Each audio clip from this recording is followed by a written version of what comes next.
Pronto, agora está tudo gravado para a prosperidade.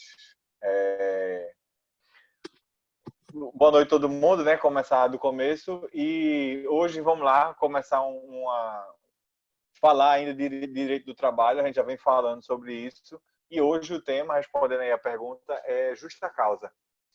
Eu vou falar hoje, eu escolhi, né, para falar de, né, justa causa, como eu falei. E a justa causa, eu vou fazer só uma introdução rápida, depois eu começo a fazer toda a parte geral e etc. A justa causa se aplica não só ao trabalhador, mas também ao empregador. Ou seja, não só o empregado, mas como também o empregador.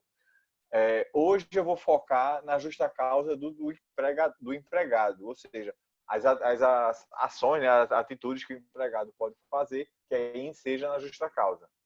Aí depois eu vou falar sobre o que o empregador pode fazer, que aí pode ensejar a justa causa também, mas isso aí vai ser um outro momento. Beleza. Dito isso, vamos lá. Vamos começar do começo, né? Da parte bem geral mesmo. No direito do trabalho, se estabeleceu no direito do trabalho brasileiro especificamente, teve de se escolher qual o critério, né, que iria ser, vamos dizer assim, orientar a justa causa, né, para cá, para o Brasil. Existem dois critérios que, né, podem ser aplicados aqui, né, nesse tocante aí. Existe o critério genérico e o critério taxativo. Através do critério genérico, a lei não prevê nenhuma ação em específico do empregador ou do empregado. Agora eu estou falando dos dois, é uma parte geral. Não prevê nenhuma ação em específico e não descreve nada em específico que o empregado ou empregador precisa cometer aí para ensejar na justa causa. É por isso que é genérico. É uma afirmação, vamos dizer assim, bem genérica mesmo, que a pessoa fazendo, vamos dizer assim, em Portugal, como é que chama? Se aplica esse critério genérico.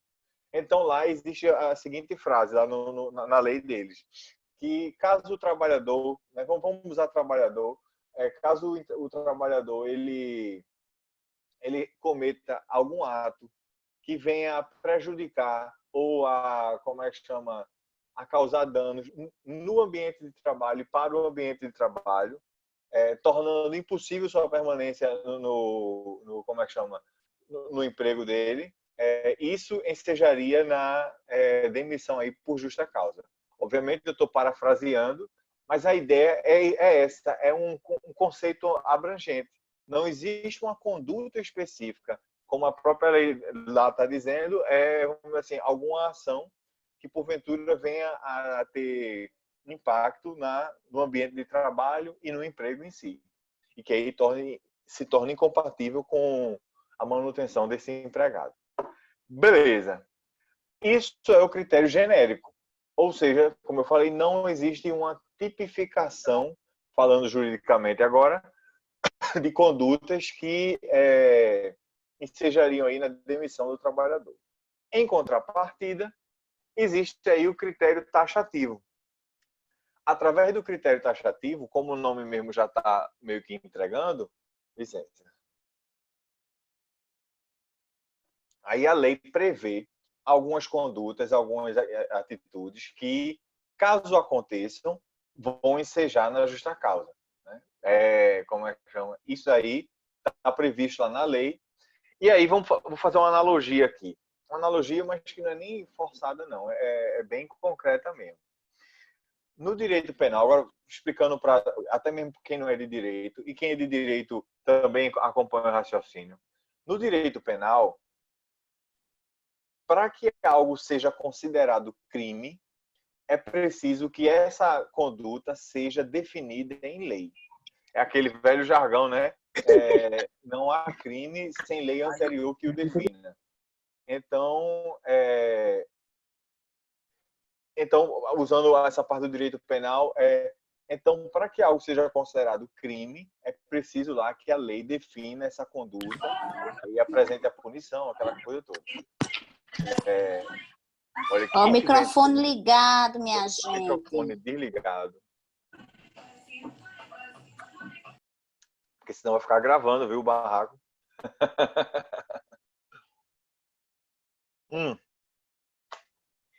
Eu terminei meu cafezinho agora. Aí, voltando aí, o direito penal precisa disso, precisa dessa tipificação. O nome disso é tipificação. Aquela descrição do crime, aquela descrição do crime, para que você não entenda errado, é o chamado tipo penal, é o tipo, né, que está sendo narrado. Porque eu vou ficar falando tipificação e tipo e tal, aí eu não quero que, principalmente o pessoal que não é de direito, não entenda o que eu estou dizendo. Então, o tipo penal, nesse caso penal, é essa descrição da conduta criminosa, que aí vai acarretar na pena e etc e tal. Puxando isso para o direito do trabalho, esse critério taxativo se utiliza vamos assim, desse princípio de narrar, de descrever a conduta a ser considerada aí para que haja aí a justa causa. Então, vai haver um tipo também, um tipo legal, um tipo, nesse caso aqui, trabalhista. Tipo porque vai ser narrada aí essa conduta específica para que haja a justa causa e tal. Pronto, não vou fazer muito suspense, é esse o critério que é adotado aqui no Brasil. É o critério taxativo.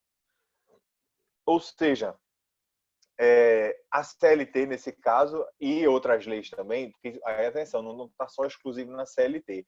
Leis específicas podem também apresentar condutas que, como é que chama, que possam ensejar em justa causa. Mas vamos dizer de uma forma geral, a lei ela prevê condutas que vão ser, né, descritas e tal, para que aí essas condutas, caso aconteçam, sejam consideradas aí justa causa na relação de emprego, relação de trabalho, aquela coisa toda. Esse é o critério adotado pela lei brasileira. No entanto, aí fazer a observação, eu utilizei a comparação do direito penal, sendo que no direito penal isso é muito rigoroso, ou seja, se a conduta não for narrada ou não for descrita na lei, não é crime. Pronto. É assim, isso é bem rigoroso. Agora, trazendo agora para o direito do trabalho. No direito do trabalho, o critério, como eu falei, é taxativo. Então, vamos dizer assim, se aplica aí vamos dizer assim, esse critério. Ó, atenção, eu não sei qual foi o grupo, mas alguém entrou aí com a mensagem, eu não consegui ler. Então, ajudem aí o colega, caso esteja tendo algum problema aí para entrar na reunião mágica. Beleza. É só para eu não me distrair, porque se eu pegar para ficar respondendo a mensagem, aí lascou. Enfim. Aí eu estava falando, né, da lei não, do critério que é taxativo, então que precisa da descrição da conduta. No direito penal é preciso sim essa descrição. Agora, no direito do trabalho, pode não, existe uma plasticidade com relação aí a essas condutas. Ou seja, de acordo com o andamento vamos dizer assim, a evolução da sociedade e tudo mais, é possível que a interpretação de certas condutas, né, como é que chama, lá previstas no código, na CLT, se adequem para, como é que chama, para o tipo lá da justa causa. Por exemplo, se a gente pensar direitinho, mas até tem. O assédio sexual, né, que isso não é novidade, mas ele é fruto de vamos dizer assim, de uma interpretação plástica que eu digo que se amolda aquela conduta. Ou seja, o assédio sexual, especificamente falando, ele não vamos dizer assim, ele não está previsto na lei. No entanto, é possível você enquadrar o assédio sexual dentro aí dos motivos de justa causa, seja por trabalhador, seja por empregador, entendeu? Nenhum nem outro pode cometer assédio, viu? Fica o aviso. Beleza. Isso é uma ideia geral. Eu, de novo, trazendo para vocês que aqui no Brasil se aplica esse critério taxativo e, como é que chama, em detrimento do critério genérico. Na CLT, aí eu vou focar na CLT. Apesar de eu ter dito para vocês que leis esparsas podem também determinar comportamentos que justifiquem a justa causa, eu vou focar hoje na CLT, entendeu? Para a gente não ficar também perdido e tendo que vasculhar todas as leis e todo tipo de emprego e etc. Porque aí a aula seria bem maior e tudo mais. Aí vocês podem digitar lá no Google CLT, vai achar logo, então não precisa ficar atrás de onde é que eu vou achar uma CLT, não sei o quê. Não. É rapidinho, você pela internet você já acha e tá tranquilo. E aí vocês pulam lá para o artigo 482 e o artigo 483. No artigo 482 estão apontados, já estão elencados todos os comportamentos, né, todas as atitudes, as condutas que, caso realizadas pelos empregados, aí vão ensejar em justa causa, né, a demissão por justa causa dos empregados, desses empregados. No artigo 483, aí está elencado também as condutas que, caso desempenhadas pelo empregador, acarretam no, como é que chama, na demissão, vamos dizer, na extinção do contrato de trabalho. Mas aí, como é que chama, a conduta, quem realizou foi o empregador. E aí, como o empregado ele foi demitido, né? Pense bem, o empregador, ele cometeu a conduta lá que me fez sair do trabalho. Porque, tipo assim, não dá não dá. Então, é uma forma de ele me demitir sem justa causa. Entendeu? Então, caso aconteça, isso é a chamada rescisão indireta. Porque você saiu do trabalho, beleza, mas você foi forçado a sair. E aí você tenta enquadrar nessas situações, que a gente vai ver não hoje, mas nas aulas seguintes. E como é que chama? E aí você pode pedir a sua todos os direitos, né, que uma pessoa demitida sem justa causa pode ter. Essa é a ideia. De novo, empregado e empregador. Hoje a gente vai ver a parte do empregado, né, as condutas que ele não pode fazer. Depois a gente vai ver as condutas que o empregador não pode fazer. Caso faça, né, seja aí na extinção do contrato de trabalho e acarretaria numa demissão sem justa causa, podendo o empregado pleitear como é que chama? Seus direitos, como se fala. Beleza. Como eu falei, a rescisão indireta, já disse aí, né? Que mais? Pronto, vamos entrar agora na parte da justa causa para destrinchar aí o que é e etc e tal. Primeiro de tudo, eu queria fazer uma distinção entre dois termos que, né, se aplicam aí no direito brasileiro, para que vocês aí não se confundam com eles. Um é a justa causa, que a gente está trabalhando ela, e o outro é a falta grave. Vocês podem, talvez escutem muito ou leiam muito na hora que vocês forem estudar, ver se tem falta grave. Aí, pô, o que é falta grave e o que é justa causa? Eu vou ser bem simplório agora, mas depois eu vou destrinchar. Os conceitos de falta grave as condutas de falta grave e justa causa são os mesmos, são as mesmas. Ou seja, é o artigo 482 também, nesse caso focando agora no empregado. Então, qual é a diferença?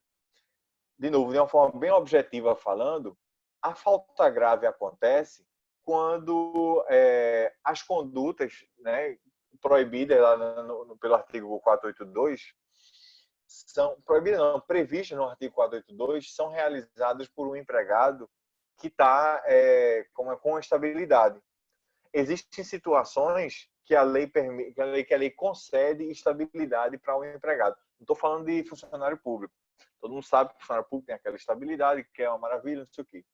Não, mas existem até para a pessoa que é contratada, né, a nível privado, ela pode sim gozar de estabilidade. Por exemplo, a pessoa, ela, como é que chama? Ela é filiada ao sindicato, né? E aí pronto, tem estabilidade. A mulher grávida, né? Que, como é que chama? Teve um menino, tá? Naquela coisa. Então tem estabilidade também. E agora, de verdade, não tô brincando não, mulher ou homem, aí vai depender, vai ter que se encaixar aí essa parte aí de licença maternidade e tudo mais. Isso é sério. É uma evolução da lei que aconteceu, da interpretação da lei, melhor falando. Beleza. Então, agora voltando para aquele falta grave e justa causa, na justa causa, caso o empregado, qualquer que seja, cometa aquelas condutas, que eu falei no artigo 482, que a gente vai destrinchar hoje na aula, ele pode acarretar a demissão por justa causa contra ele. No caso aí da falta grave, são aquelas mesmas condutas. No entanto, a demissão não pode ser tão automática. Já que o trabalhador ele goza de estabilidade, então vai ter que haver vamos dizer assim, uma ação disciplinar para apurar aquela falta, aquele comportamento e tudo mais. Ou seja, vai haver como é que chama, um inquérito através de ação judicial e tudo, se for até o caso, para apurar aquela falta e aí vai acarretar na demissão, né? Isso aí seria a falta grave. Eu até escrevi aqui como é que chama, os artigos que justificam e que, como é que chama, devem ser aplicados em caso de falta grave. Mas não precisa ficar decorando esses artigos, agora vocês têm que entender a ideia. A ideia é que a justa causa, ela se aplica, vamos dizer assim, a nós, meros mortais. Agora, a falta grave, apesar de ser a mesma conduta, ela tem um procedimento muito mais burocrático e, como é que chama, demorado, vamos dizer assim, do que uma simples demissão por justa causa. Para que fique claro assim, a diferença, eu vou destrinchar ela com relação a vários pontos. Por exemplo, do ponto de vista formal. Do ponto de vista formal, aí, como é que chama? Aí está bem clara ali a distinção entre falta grave e, como é que chama? E justa causa. Porque, como eu falei, na justa causa você não precisa abrir inquérito, entrar com ação judicial, comprovar a falta e etc. Para, como é que chama? Para que haja a demissão do empregado. Então, nesse caso é muito mais direta como é que chama? A justa causa. A falta grave seria mais, vamos dizer assim, mais demorada. Do ponto de vista subjetivo, quando eu falo subjetivo tem a ver com o sujeito. Então, como é que chama? Do ponto de vista subjetivo, eu já falei isso, mas agora eu estou só, vamos dizer assim, ligando uma coisa com a outra. A diferença tem a ver com o sujeito, e tem sim diferença agora. Porque, para que a falta grave seja aplicada, é preciso que o indivíduo, que o trabalhador aqui, o empregado, ele esteja em situação de estabilidade, ele seja estável. Então, e para que haja justa causa, o empregado ele não precisa estar, ele não deve estar com estabilidade e nem estável, enfim. Então, já aí existe uma diferença com relação ao sujeito e tal. Que mais? Aí, com relação ao direito material, aí o direito material, eu não quero entrar muito na parte tão jurídica assim, mas o direito material vamos dizer assim, a conduta em si, falando de uma forma bem simplória. Aí, nesse caso aí, não tem muita diferença, não. Porque, como é que chama? A conduta, vamos dizer assim, é a mesma. No entanto, como é que chama? O que vai mudar aí é o procedimento, eu falei da forma como vai ser a demissão e o sujeito. Agora, do ponto de vista material, não tem diferença nesse caso. Uma coisa é falta grave, outra coisa é justa causa. A justa causa está prevista em lei, mas a falta grave, vamos dizer assim, por usar o mesmo conceito, então ela também está lá presente na lei. O que muda aí, como eu falei, é o procedimento e etc e tal, para se chegar na demissão. O que mais?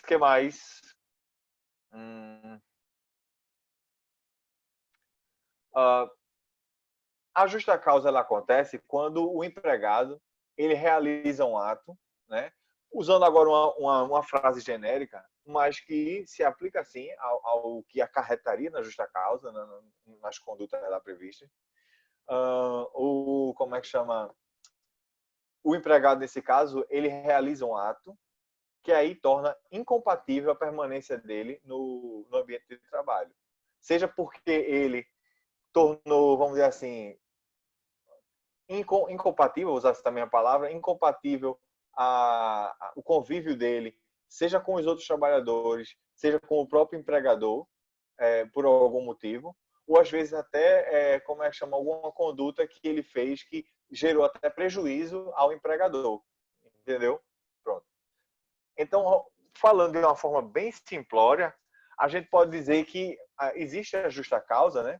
Quando o empregador faz alguma coisa que não devia, né? No mínimo, para dizer o mínimo. Então, que ele não devia e que aí gerou prejuízo e tal, essa incompatibilidade e tudo mais. Por ser uma conduta repreendida, a gente pode também pensar isso. Então, existem alguns requisitos, né? A lei não, vamos dizer, aí já é a doutrina. A doutrina aí prevê alguns requisitos para serem preenchidos, para que aí a justa causa seja também usada de uma forma mais eficiente. Mais eficiente e de uma forma, como eu posso falar, sem abuso e mais eficiente. A palavra eficiente é demais. Que requisitos são esses? Aí a gente tem os requisitos objetivos, subjetivos e circunstanciais. Apesar de eu estar falando essas coisas, não é difícil de entender, não. Requisito objetivo, ele é bem objetivo. Ou seja, é preciso que tenha havido a conduta. É isso mesmo. Ou seja, deixa eu pensar aqui, uma justa causa bem visível. Eu briguei com o meu chefe, com o meu empregador, né? Uma lesão corporal, pau. Pronto, lascou. Eu vou ser demitido. Então, é preciso que tenha havido, como é que chama, essa conduta. Pronto. Isso é o requisito objetivo. É haver a conduta que está lá prescrita em lei. Pronto, tá aí. Aí o requisito subjetivo. Subjetivo, como eu falei, tem a ver com sujeito. Então, é preciso que o empregado... Aí, pronto, houve aquela conduta, beleza. Mas o empregado, ele estava envolvido, pronto. Tá, entendeu? Aí agora vem o requisito subjetivo. Se o empregado está envolvido, então, aí já começa o negócio a se complicar. Captaram? Então, o requisito subjetivo é a conduta em si. Mas aí, no requisito subjetivo, a gente vê se o empregado, nesse caso, está envolvido. Como é que eu posso falar? Muitos doutrinadores já se dão por satisfeitos havendo esses dois requisitos. Mas existem doutrinadores que prevêem ainda um outro requisito, que é o requisito circunstancial. Eu preferi falar sobre ele para não ficar, né? De repente vocês pegam um livro que fala sobre ele e vão dizer, isso aqui está faltando. Não, Então, como é que chama? Para deixar tudo claro, existe também esse requisito circunstancial. Esse requisito circunstancial, ele se aplica mais ao empregador, no caso aí da justa causa do empregado, porque é uma forma de manter, de certa forma, proporcional a punição e, no caso, a conduta que gerou a justa causa e tal. É uma forma de manter proporcional e até de restringir uma punição tão grave para uma coisa tão pouca. Entendeu? Eu estou meio que simplificando a situação, mas é essa a ideia desses requisitos circunstanciais. E aí estão aí os 3 requisitos que ensejam aí, vamos dizer assim, que fundamentam a justa causa e que fazem com que você se utilize dela, seja de um lado, seja de outro, né? Seja você como empregado, no caso da decisão indireta, seja no caso do empregador. Mas eu já falei hoje que hoje eu vou focar no empregado, ou seja, nas condutas que o empregado, se cometer, vai acarretar na justa causa. Isso como é que chama, importante para todo mundo, porque aí a gente sabe. Apesar de que muita coisa é bem lógica, por exemplo, eu acabei de dizer, pronto, eu briguei com o meu empregador, eu digo, tá na cara, né? Aí já não dá mais. Mas outras coisas é bom a gente saber. Até para a gente poder explicar para amigo, família, essas coisas todas. Que mais? Que mais? Aí já falei essa coisa aqui.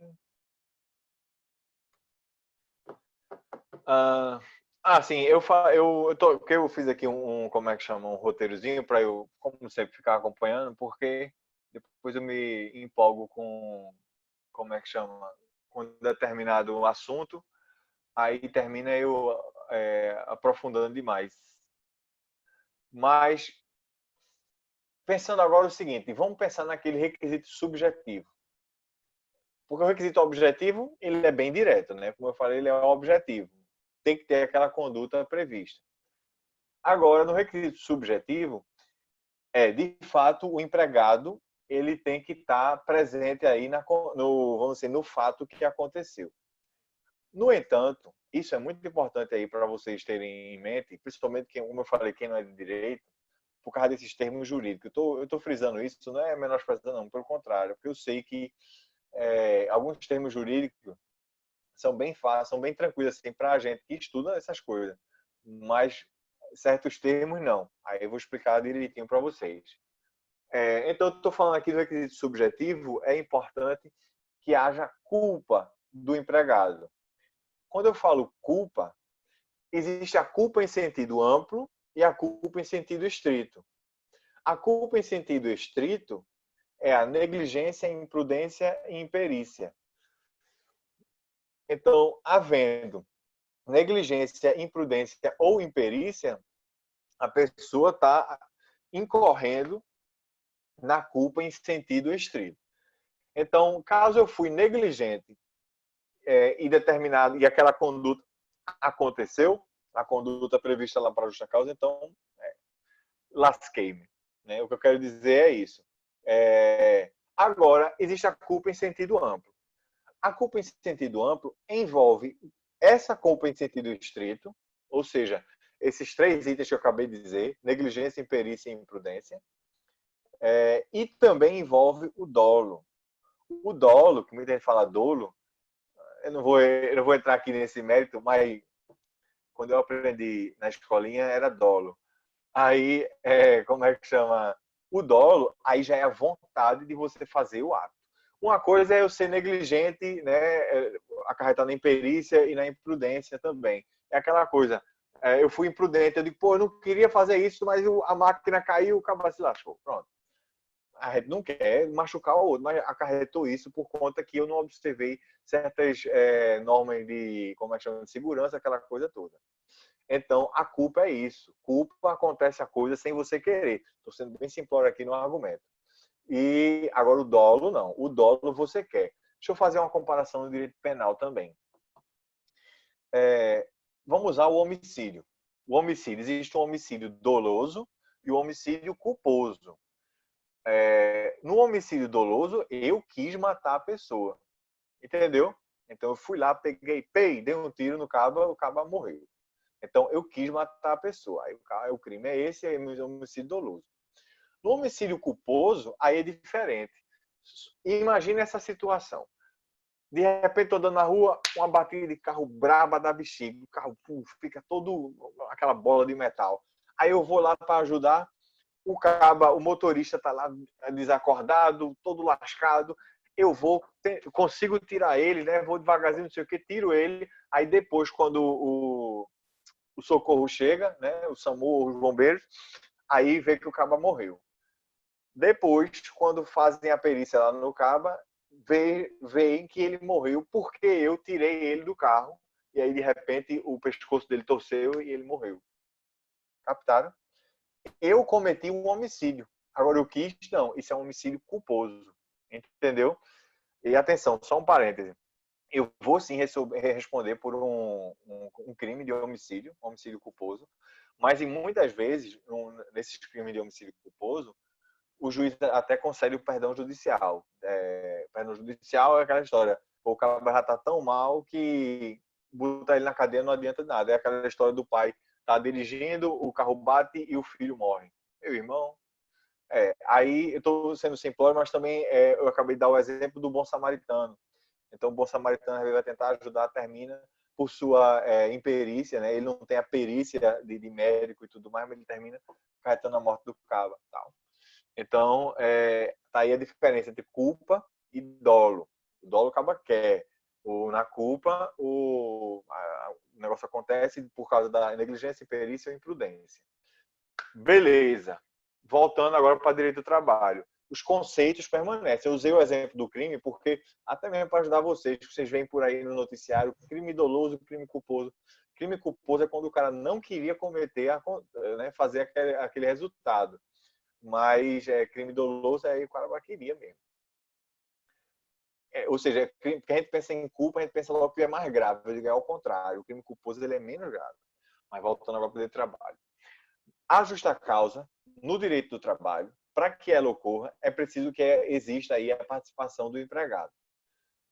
E é preciso que esse empregado haja com culpa, mas culpa em sentido amplo. A lei, quando fala de culpa, nesse caso, ela fala em sentido amplo, que envolve aí tanto dolo, ou seja, a vontade do empregado de cometer aquele ato, como também a culpa em sentido estrito, que são os casos de negligência, imprudência e imperícia. Tá aí. Então, havendo, seja uma coisa, seja outra, e o empregado no meio, pronto, tá aí, caracterizada aí, vamos dizer assim, a participação subjetiva dele, entendeu? E aí preenchido como é que chama? Essa parte, esse requisito subjetivo. Beleza. Isso é importante, essa parte de, como eu falei, de culpa em sentido estrito e culpa em sentido amplo, e diferenciar do dolo, porque eu sei que pode gerar confusão. Às vezes, que a gente, vamos dizer assim, quem não estuda, né, não tem esse estudo mais aprofundado, não sabe direito o que é dolo, aí acha que culpa é mais grave, e entendeu? Aí, só para deixar bem claro isso aí. Indo agora para esse requisito circunstancial, deixa eu só, como é que chama? Deixar claro aqui umas coisas. Eu falei que o requisito circunstancial ele se aplica mais ao empregador, nesse caso, que é uma forma de ele se conter na hora de aplicar lá a punição, quando é punição, até mesmo a demissão, né, por justa causa e tudo mais. É preciso que haja, assim, aí dentro desse requisito circunstancial, a gente procura o quê? Por exemplo, né? Por exemplo, tem várias coisas que podem ser procuradas, mas o nexo causal. Nexo causal é aquela história. Aconteceu, vamos dizer assim, fala de uma forma, vou buscar o direito do trabalho mesmo. A empresa, como é que chama? Perdeu dinheiro. Por algum motivo, perdeu dinheiro. Aí viu-se que houve uma conduta do empregado, uma conduta prevista lá como é que chama? No artigo 482. Então, essa conduta do empregado acarretou na perda do dinheiro, isso é o nexo causal, entendeu? É a causa vamos dizer assim, do prejuízo, nesse caso que eu falei. Se existe o nexo causal, então, meu irmão, você está lascado. Olha, eu estou simplificando muito, estou falando com esse meus linguajar bem rasteiro, mas vocês estão entendendo a situação. Outra coisa que acontece também por esse requisito circunstancial é o seguinte: se você vai demitir por justa causa, você vai demitir a pessoa por uma conduta específica. Você não pode pegar uma conduta e juntar com outra conduta de um tempo atrás. Tá vendo? Você fez essas duas coisas e se lascou. Se elas não têm nada a ver, entendeu? Então você não pode juntar essas coisas e usar como justa causa. De novo, é esse requisito circunstancial. Como é que chama? Eu quero usar. Estou querendo pensar num exemplo aqui mais fácil de dizer, mas eu acredito que vocês estão vendo que isso aí tudinho envolve na restrição do empregador aí de se utilizar de forma desenfreada aí para justa causa. E aí dou até uma dica. Imagina um empregado, ele comete uma falta. Como eu falei, uma falta, mas que não é justa causa. Você, meu irmão, usou o telefone do chefe, pô, não pode, não sei o quê. Aí tá, beleza. Mas aí depois ele comete agora uma outra falta. você, de novo, eu estou meio que repetindo a situação, mas você não pode juntar essas duas situações e aí deixar na justa causa, a não ser que esses comportamentos em si, aí sim, sejam motivo para justa causa. Mas você vai usar um comportamento em específico. Você não pode sair aí pegando tudo que é coisa, botar no saco e dizer, olha, tá vendo, tá lascado. Não. Isso, de novo, é o requisito circunstancial para que você se utilize da justa causa. Beleza. Essa parte geral todinha que eu falei é para que a gente entenda como acontece, como, vamos dizer assim, é fundamentada a justa causa em si.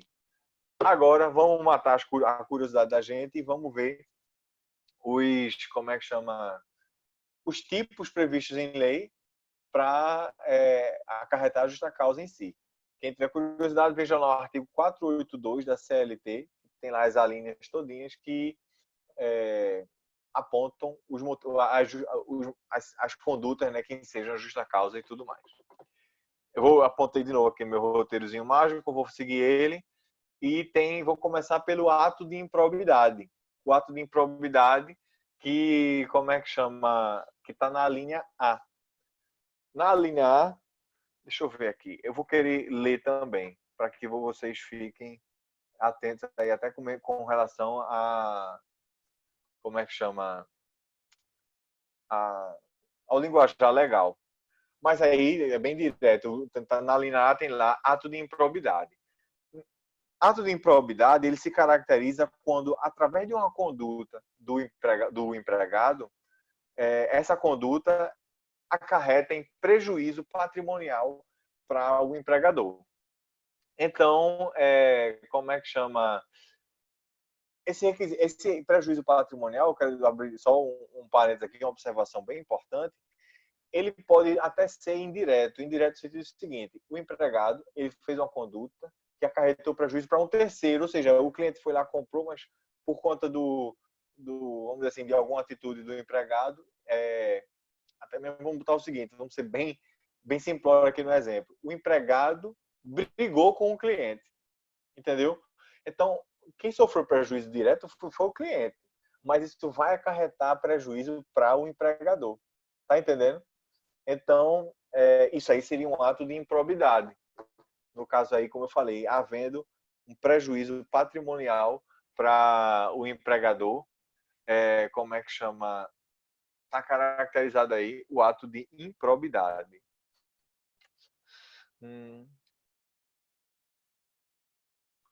Eu destrincho aqui o caso do ato de improbidade, é que esse ato tem que afrontar a moral, os bons costumes, como é que chama, até a vida particular, a vida social, particular não, a vida social, né, das pessoas e do ambiente de trabalho. Isso tudo, né, pode ensejar no ato de improbidade. Mas essa parte também de, como é que chama, de afetar o patrimônio é essencial. Para que haja ato de improbidade é preciso ter esse prejuízo patrimonial aí do empregador. Letra B, letra não, a linha B. Então tem aí, vamos dizer assim, na linha B existem duas condutas que ensejam a justa causa. Uma é a incontinência e o outro é o mau procedimento. Deixa eu ler aqui a linha B, do jeito que está falando na CLT. Ah, não, mas já está aí, porque tem umas linhas que são mais, como é que chama, mais extensas. Mas tem a incontinência de conduta ou mau procedimento. Apesar de estar na mesma linha, são duas condutas diferentes. Na incontinência, como é que chama? A conduta do empregado, ela deve, vamos dizer assim, ela deve atingir como é que eu posso falar? Ela deve atingir a moral, mas sob o ponto de vista sexual. Pronto. Estava procurando a ordem das palavras certa, mas está aí. Então, existe sim agora sim, uma conduta do empregado que atinge a pessoa no ambiente de trabalho e tudo mais, como é que chama? Em um aspecto sexual. Isso aí, como é que chama? É a incontinência. Incontinência de conduta, no caso aí, é a primeira parte da linha B. Na segunda parte, como é que chama? A gente tem aí o mau procedimento. O mau procedimento também acarreta numa, como é que chama? Numa conduta que atinge a moral da pessoa, só que aí é sem ser com aspecto sexual. De um lado, é necessário que haja esse aspecto sexual, que é incontinência, e do outro, que é o mau procedimento, não deve haver esse aspecto consensual ou sexual. Mas dos dois, nessas duas condutas aí, deve haver a afronta moral, seja particular, seja social, e por aí vai. Isso dentro das relações de trabalho também, viu? Uma coisa é você fazer as coisas no seu tempo livre, fora, sem vínculo nenhum, mas outra coisa é você fazer no ambiente de trabalho. Aí é outra história. Isso é um tanto óbvio, mas para deixar claro que essas condutas também de, como é que chama, de justa causa, se aplicam ao ambiente de trabalho. A não ser, agora vou fazer um parênteses aqui, que realmente existem condutas que, mesmo realizadas fora do ambiente de trabalho, acarretam em justa causa. Essa história que eu falei de briga com o chefe. Mesmo a gente no bar, se você brigar com o seu empregador, né, teve uma lesão corporal, como eu falei, aquela coisa toda, você pode ser demitido, sim, por justa causa. A não ser que o empregador veja a besteira, enfim, e aí não queira. Mas, rigorosamente, você pode sim, porque isso termina influenciando na relação do trabalho. Ou, por exemplo, quando você precisa guardar, como é que chama? Aquele negócio de confidencialidade. Né? Tem aquela cláusula de confidencialidade, que você não pode falar, é os segredos aqui. Aí você pega fora do seu ambiente de trabalho, você termina falando desses segredos e tudo mais. Isso vai acarretar, sim, em justa causa e tal. Ou seja, existem, sim, condutas que mesmo fora do ambiente de trabalho, elas têm um impacto no ambiente de trabalho. E é esse o foco aí. Entendeu? Beleza. Vou ler agora a linha C. Cadê ela aqui? A linha C vamos dizer assim, justa causa, né? Como é que chama? Que acarreta a rescisão do contrato do empregado. A negociação habitual por conta própria ou alheia, sem permissão do empregador, e quando constituir ato de concorrência à empresa para a qual trabalha o empregado ou for prejudicial ao serviço. Então, imagina você estar lá trabalhando, né, na empresa. A empresa vende, sei lá, qualquer coisa. Aí você no horário de trabalho e tudo mais, está fazendo essas negociações para fazer concorrência com a empresa. Entendeu? E está acarretando um prejuízo para a empresa, porque você está vendendo e a empresa não. Então, aí está na cara que, como é que chama? Acarreta também, né, justa causa, esse tipo de comportamento. Eu não quero também sair desmiuçando demais, pegando tanto detalhe assim do artigo, mas essa negociação tem que ser habitual, não é uma coisa também esporádica, não. E, apesar de ser esporádico, você já pode sim levar a reclamação, aquela coisa toda. Mas para justa causa, a lei está pedindo aí que essa negociação seja habitual.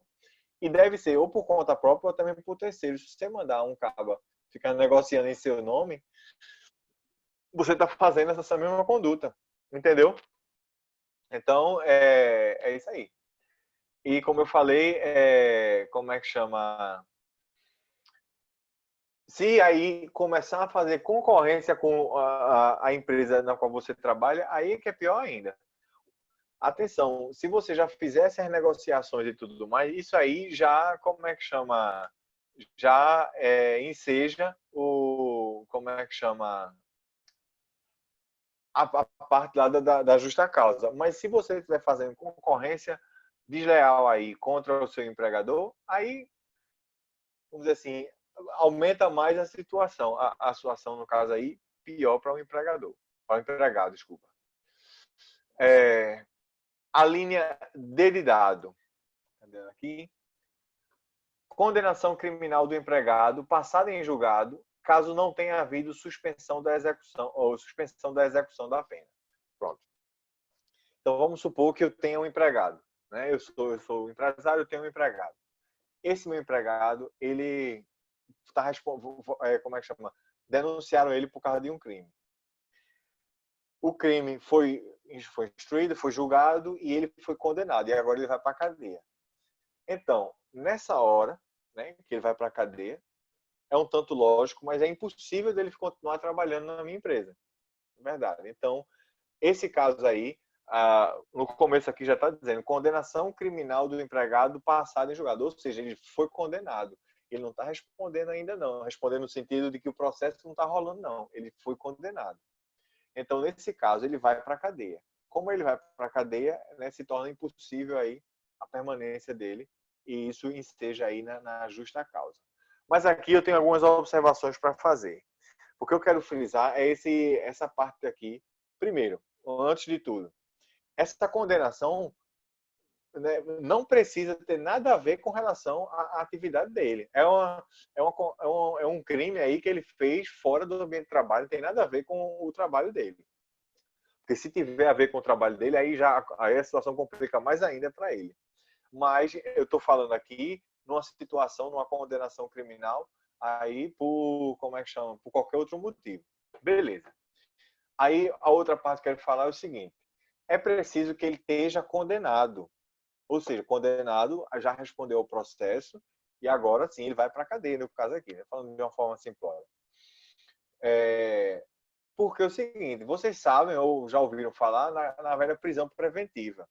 Na prisão preventiva, eu não vou entrar no aspecto penal, mas ela se dá, ela pega o cara, bota na cadeia, mas ele ainda não foi condenado. Isso é de uma forma para garantir, a prisão preventiva serve para garantir o bom andamento do processo. Existem as razões pelas quais a prisão preventiva ela é cabível, isso aí é direito penal, e aí, como é que chama? Se for caso de prisão preventiva, isso não seja justa causa de acordo com essa linha, né, que a gente está debatendo. Isso aí poderia acarretar na suspensão do contrato de trabalho dele, né? Porque se o cara está preso, mesmo que preventivamente, obviamente também ele não pode continuar trabalhando. Então isso acarretaria sim na suspensão do contrato de trabalho ou de emprego, né? Enfim. Mas não na demissão por justa causa. A demissão por justa causa acontece na condenação. Beleza.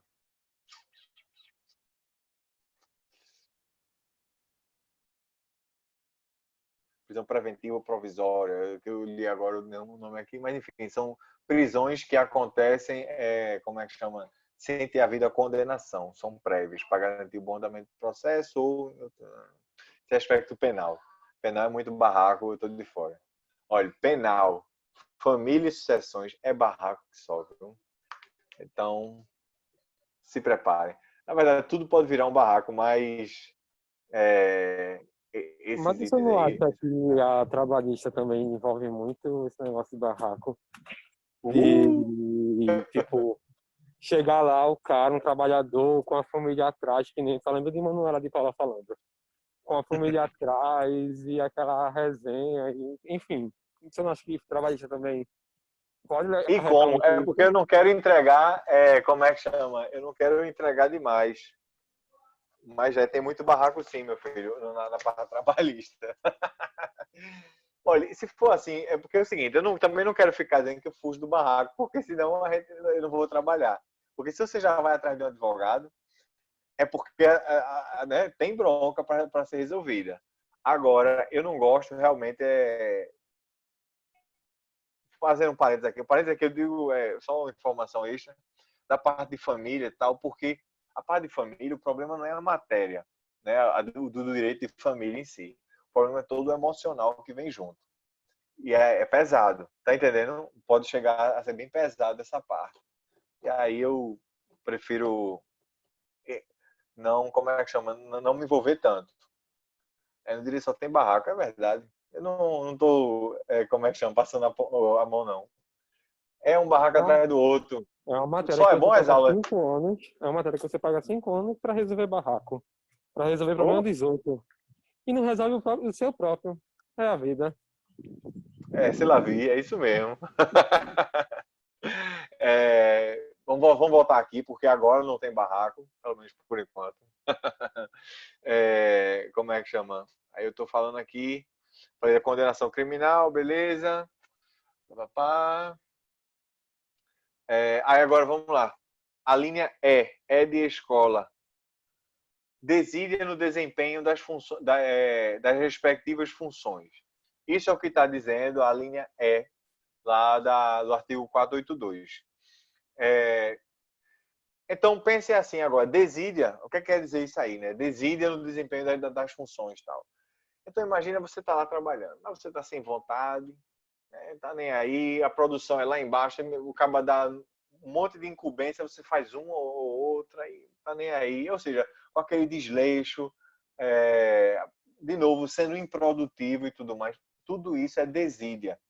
Então isso sim acarreta na demissão por justa causa.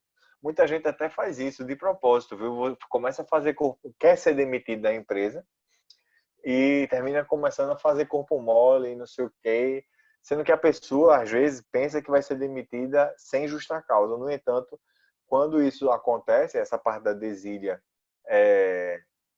trabalhista, isso acarreta na justa causa e aí termina prejudicando a pessoa, prejudicando assim, porque isso aí vai ser um momento posterior depois, eu vou querer que vocês vejam a diferença justamente de direitos, que a pessoa quando a pessoa é demitida com justa causa e sem justa causa. Isso aí é outro momento que eu vou passar para vocês. Então, todo esse tipo de comportamento, como eu falei, desleixo, desatenção, improdutividade e tudo mais, como é que chama? Desídia. Agora, atenção, improdutividade, mas aquela culposa, né? Culposa naqueles termos que eu falei. Não é porque você realmente está muito ocupado e de repente você só pode fazer pouco. Isso aí você não está sendo negligente. Você está trabalhando, mas você que não pode, efetivamente, de repente o trabalho é muito complexo, você não pode ter aquela produtividade toda. Agora, quando existe essa culposidade, não existe não. Quando existe essa culpa, aí sim você vai ser punido, de certa forma, com essa desídia, né, que acarreta aí na justa causa. Beleza. Agora vem aqui a linha F. F de quê? De fazer. Embriaguez habitual ou em serviço. Fiquem atentos. Eu não sei quem gosta como é que chama, de beber aí, mas não vão beber para o trabalho. Parece brincadeira.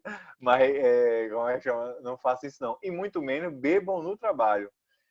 Enfim, mas isso é verdade. Eu estou brincando, mas é verdade mesmo. A Aline, ela fala isso. É embriaguez habitual, como é que chama? Em serviço. Cadê? Deus, sempre tem o que vai se entregar aqui, olha. Como é que chama?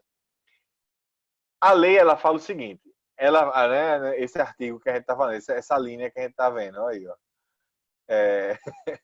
Não bebam, isso é sério, viu? Uma vez eu estagiei, estagiar, né, no escritório de advocacia, que lá era tudo gente boa demais. O dono era gente boa e tudo mais. E às vezes, ó, o SUS falando mal lavado. Não, eu não bebo não, pô. Se for por mim, eu não bebo não. Mas aí eu via o povo veio querendo se empolgar para beber no intervalo do almoço, entendeu? Não sei o quê. Aí eu ficava pensando, eu não bebo, então já não. Ah, sim. Mas no caso aí, eu não bebo, eu nem me incomodava, mas eu ficava pensando, meu irmão, o cara voltar bebo. Aí eu só pensava, na época eu era estudante de direito, né? Então eu tava aprendendo essas coisas. Eu digo, então o cara vai ser demitido por justa causa, meu irmão, tá lascado. Aí eu ficava com essa paranoia. Obviamente não é preciso ter essa paranoia toda, né? Mas, de fato, se você fica embriagado de forma habitual no seu ambiente de trabalho, lascou. Então você vai ser demitido sim por justa causa. Nesse ponto aqui especificamente, a doutrina faz uma série de considerações. Eu não vou entrar nessas considerações, porque aí eu não quero, vamos dizer assim, nem polemizar, mas eu não vou entrar em tantas minúcias, como é que chama? No, como é que chama? Dessa linha.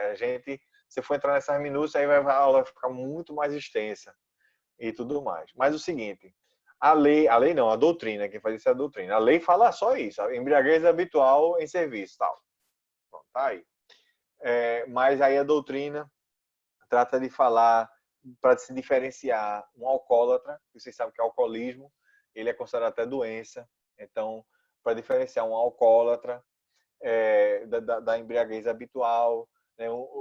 Se você aí tem uma diferença, e aí pode ser Cledmilson aí, eu nem conheço, mas ele está se entregando. Isso, a lei fala de embriaguez. Agora, se você beber muito, isso não causa demissão não, viu? Porque tem gente que tem a tolerância bem alta. Então, não é a quantidade de bebida, é você ficar embriagado em serviço, que é o problema. Isso também é tudo consideração que a doutrina faz e tal. Então, se vocês quiserem aprofundar mais, pode como é que chama, ir a fundo e ver aí essa parte aí da justa causa por embriaguez. Quando é que acontece, quando não acontece, aquela coisa toda. Eu falei hoje mesmo, falando no começo da aula, a violação de segredo da empresa. É a linha G. G de quê? De café gostoso. Como é que chama? Então, na linha G, tem justamente falando de violação do segredo da empresa. É um tanto óbvio que se você tem, se na empresa você tem vamos dizer assim, principalmente essa cláusula de confidencialidade, que é aquela cláusula que por causa dela você não pode falar, segredo da empresa, não sei o quê, e você termina falando, então lascou, né, meu amigo? Um parênteses aqui para uma curiosidade para vocês. Todo mundo sabe que a Coca-Cola, né, tem aquela fórmula secreta da Coca-Cola, né, que é ela que faz ela ser gostosa, aquela coisa toda.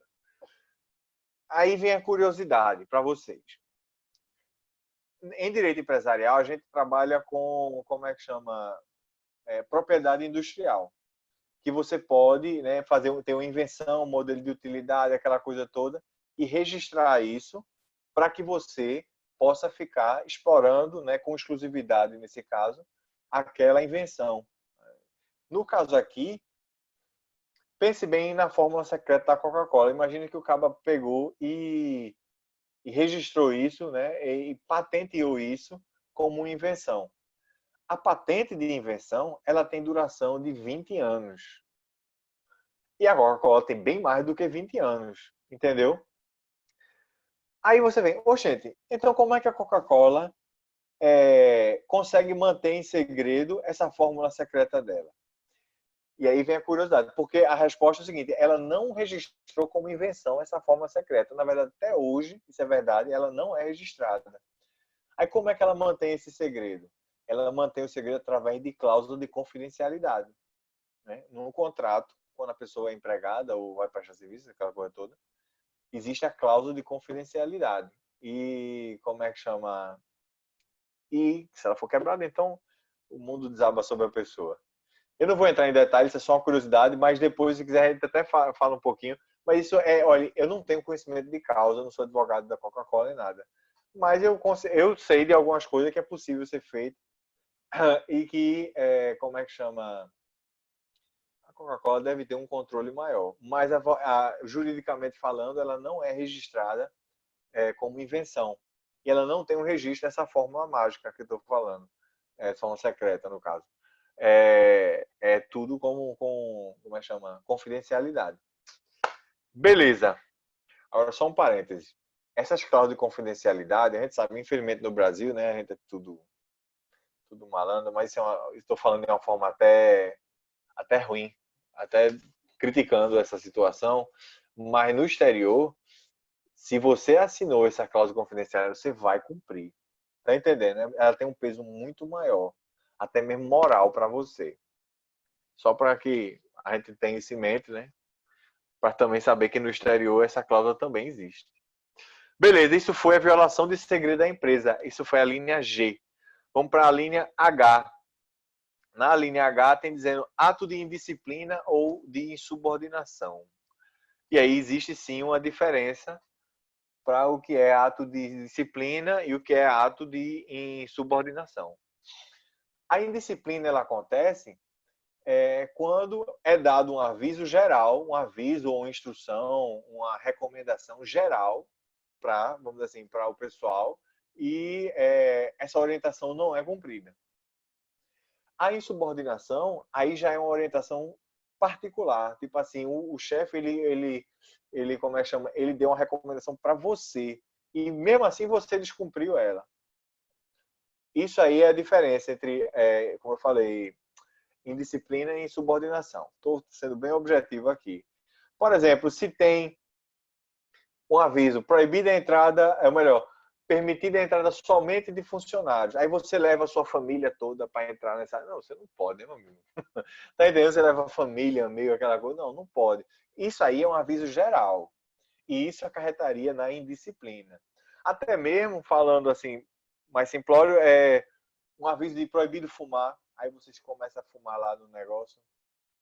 Também é uma indisciplina, porque o aviso é geral, não é específico para ninguém, mas entendeu? E você mesmo assim está descumprindo.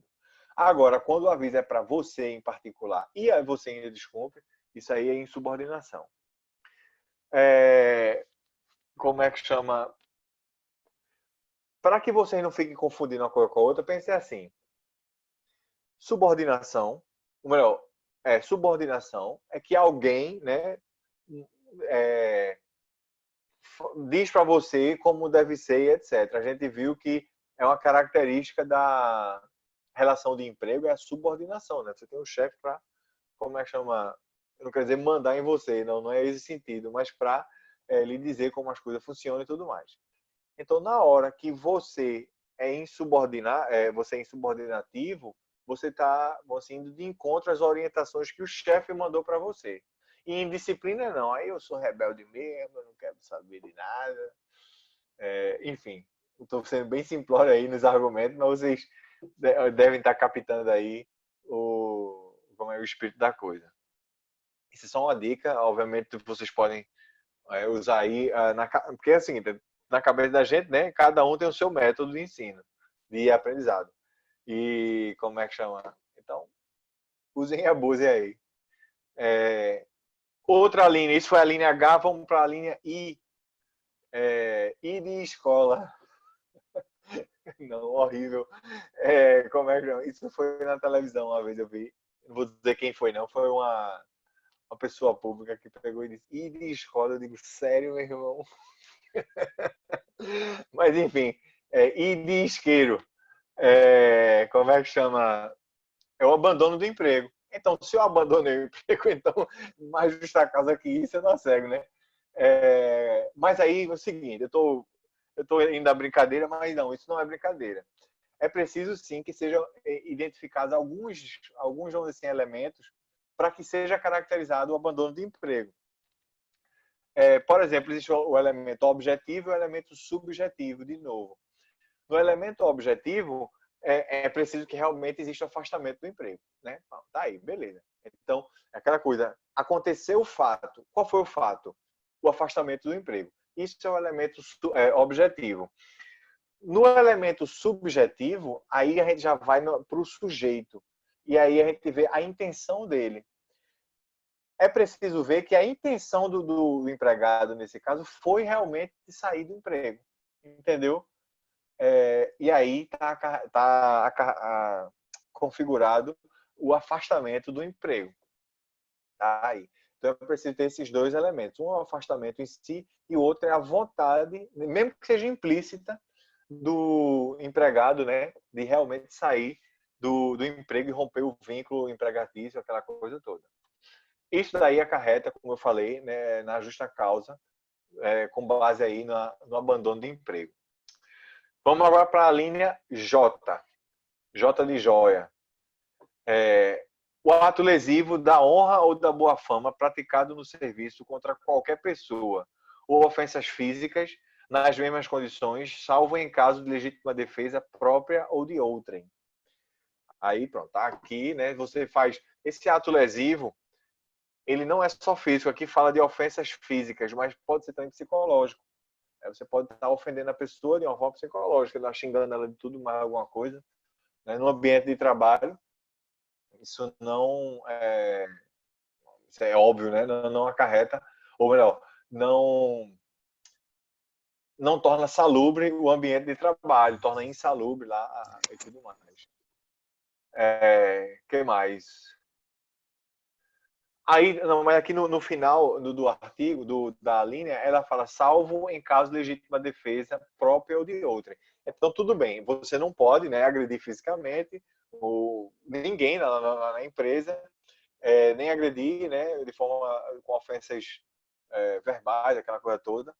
Mas, se for em caso de legítima defesa, tanto mim, ou seja, o caba vem para dar em mim, eu vou esperar apanhar? Não, eu dou nele, né? É a legítima defesa.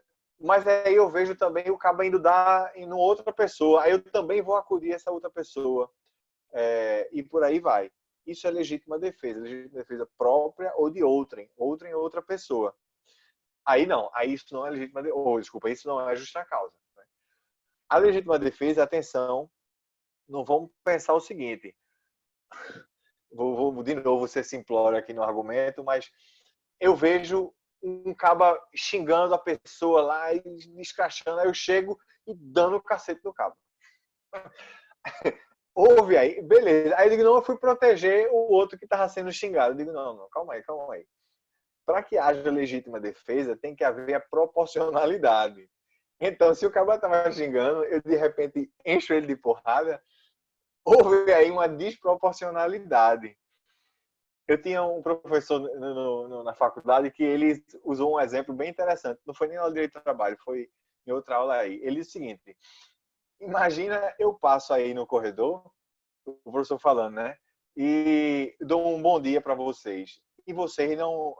Assim, eu passo bom dia, dou um bom dia e você não me responde. Aí eu pego minha arma semiautomática e dou 16 tiros na sua cabeça. Uma besteira, mas isso gravou na minha cabeça. Porque isso é desproporcionalidade da conduta. Então, para legítima defesa, voltando para ficar sério, para legítima defesa é preciso que haja essa proporcionalidade. Isso é sério mesmo. Até na legítima defesa penal, isso é requisitado também. Pronto. Aí, legítima defesa, e você não está incorrendo em justa causa, lógico. Mas, se você não tiver nessa parte da legítima defesa, então você vai incorrer na justa causa. Letra K. Letra não, a linha K. Aí, ato lesivo da honra ou da boa fama ou ofensas físicas praticadas contra o empregador e superiores hierárquicos, salvo em caso de legítima defesa própria ou de outrem. Enquanto na linha, como é que chama, J, a gente viu a situação no ambiente de trabalho e tudo mais, agora a gente está vendo na linha K, especificamente essas ofensas, né, agressão física e tal, contra o empregador, né, ou superior, como eu falei, o chefe, né? Então, aí já é vamos dizer assim, uma outra modalidade de justa causa. A gente tem duas ali, né, duas modalidades e tal. Apesar de parecerem ser a mesma coisa, não. Muda aí a pessoa, né, que vai ser agredida nesse caso, seja moralmente, seja fisicamente. De novo, também não se excluindo a hipótese da legítima defesa, sendo também trazido toda aquela situação de proporcionalidade da legítima defesa e tudo mais. Beleza. Só um detalhe. No caso aqui do chefe que eu digo do superior ou do empregador, essa agressão pode até acontecer fora do ambiente de trabalho. Já falei aqui para vocês, mas para amarrar uma coisa com a outra. O foco aqui é tornar inviável aí a manutenção, né, do empregado no ambiente de trabalho por causa dessa agressão que aconteceu, seja física, seja moral. A linha L é a prática constante de jogos de azar. Eu não vou nem comentar muito isso aí, porque é bem objetivo, né? Você, sei lá, eu não vou dizer nem que você joga muito dominó no trabalho. Isso também, porque se você está jogando dominó, você não está trabalhando. Mas, como é que chama? É você como aí o dominó através de aposta, porque aí já se torna jogo de azar. Ou não, porque dominó é habilidade, né? Enfim, eu estou tornando mais leve, mas vocês estão entendendo. Você não pode, de repente, trazer jogos de aposta, né? Seja carta, dominó e etc., para o ambiente de trabalho. E aí lascou. Se trouxer, é pau, né, amigo? Se trouxer, enseja na justa causa. E aqui tem uma linha nova que eu digo que foi trazida em 2017, por uma lei nova, né, em 2017, que fala aí, é a última hipótese da justa causa, ela está acabando, viu, gente? É a perda da habilitação ou dos requisitos estabelecidos em lei para o exercício da profissão em decorrência de conduta dolosa do empregado. Então, se de repente eu preciso de uma habilitação, vamos dizer que eu piloto aquelas máquinas, as empilhadeiras, aquelas que tem, parece um garfo assim, né, com dois dentes e tal, eu preciso de uma habilitação específica para isso. Mas aí, que está dizendo, eu perdi a habilitação por conta de uma conduta dolosa da minha parte. Então aí você também demitido por justa causa, pela perda de habilitação e tal. E aí também, eu até digo, não, mas eu vou até generalizar aqui de uma forma, mas vocês sabem que os caminhoneiros, principalmente os que carregam produtos químicos, gasolina, aquela coisa, tudo tem que ter um grau a mais na carteira de motorista. E para você ter isso aqui, você tem que fazer exame toxicológico e tudo mais. Então, se eu falhar isso aí, perdi, né? Perdi a carteira de motorista, não vou poder fazer o transporte e, consequentemente, justa causa também. Então, beleza, meus caros. Isso daí foi o artigo 482, as hipóteses de justa causa previstas nesse artigo, né? E que ensejam a demissão do empregado. Todas essas condutas que a gente viu é o empregado fazendo. Na aula que vem eu vou falar sobre as condutas que o empregador, se ele fizer, vai acarretar na chamada rescisão indireta, e você, como empregado, pode pedir a sua demissão sem justa causa e os direitos consequentes e tal. Pronto. Antes de perguntar se tem dúvida, a nossa velha folha de papel, a nossa velha, como é que chama, contagem aqui, para saber quem veio, quem não veio.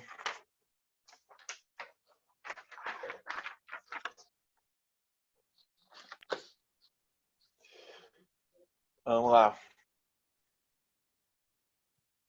Processos gerenciais. Levanta a mãozinha. Como é processo? Processos gerenciais. O que? Mais de uma disciplina aqui é. Poxa, é um bocado de disciplina. Gestão comercial.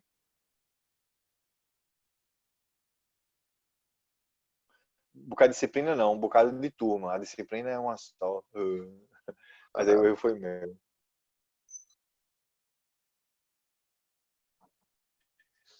Cadê? Recursos humanos.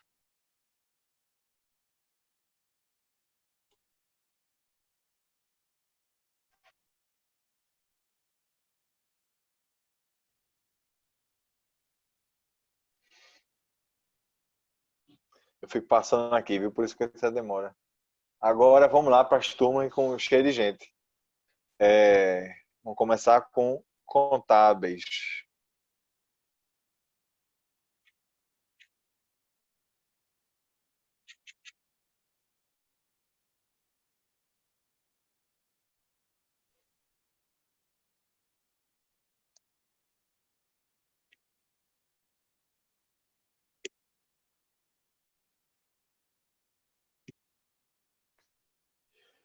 Beleza, contábeis foi. Agora vamos para a outra grande, direito.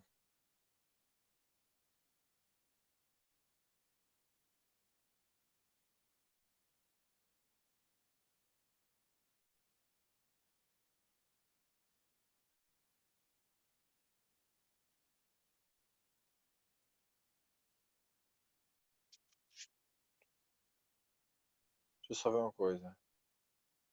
Foi.